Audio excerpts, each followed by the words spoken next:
السلام علیکم ورحمۃ اللہ وبرکاتہ۔ ناظرین، آپ دیکھ رہے ہیں دا یونائٹ آف پاور۔ میں ہوں آپ کا میزبان زبیر تراگوال۔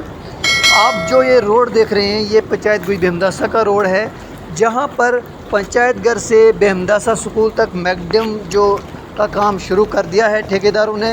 لیکن آپ یہ دیکھ سکتے ہیں یہاں پر پہلا کوٹا جو ہے بجری ڈالنے کا شروع کر دیا ہے، سولنگ ہو رہی ہے، لیکن آپ یہ دیکھ رہے ہیں پانی یہاں پر نہ نالی ہے اور نہ کہیں ڈنگے ہیں۔ سب سے پہلے گزارش کرتا ہوں ایڈمنسٹریشن سے، انتظامیہ سے، اور گزارش کرتا ہوں ٹھیکیدار حضرات سے بھی کہ سب سے پہلے روڈ کی نالی بنائی جائے، اس کے بعد روڈ کے ڈنگے دیے جائے، تاکہ جب ڈنگے لگ جائیں گے تو اس کے اوپر جو آپ لک ڈالیں گے تو لک پر جو ہے کام اچھا رہے گا۔ بعد میں لک جو ہوگا ڈنگوں کے اوپر بھی آئے گا اور روڈ بھی تھوڑا کھلا ہوگا۔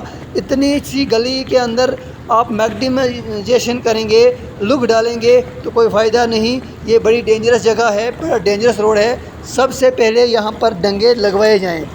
میری گزارش ہے یہاں سے ایڈمنسٹریشن سے، انتظامیہ سے، کہ سب سے پہلے ڈنگے لگائے جائیں، اور جہاں پر بڑے نالے ہیں وہاں پر کلوٹ لگائے جائیں۔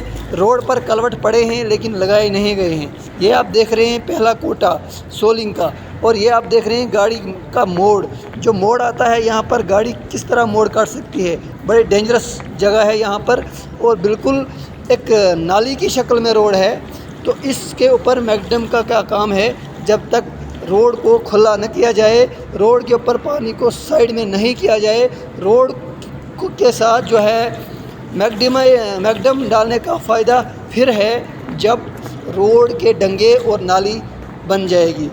جیسے آپ دیکھتے ہیں، آپ نے دیکھا ہوگا کہ بٹاس سے لے کر پنچایت گھر یا پنچایت گھر سے لے کر داڑم تک جو لک ڈالا گیا تھا، اس کو خراب ہونے کا کارن صرف اور صرف یہی ہے، وہاں پر نالی نہیں بنائی گئی، اور جن جگہوں پر ڈنگے لگنے چاہے وہاں نہیں لگے ہیں، اور پانی روڈ میں چلتا گیا جس کی وجہ سے روڈ کی بری خستہ حالت ہو گئی۔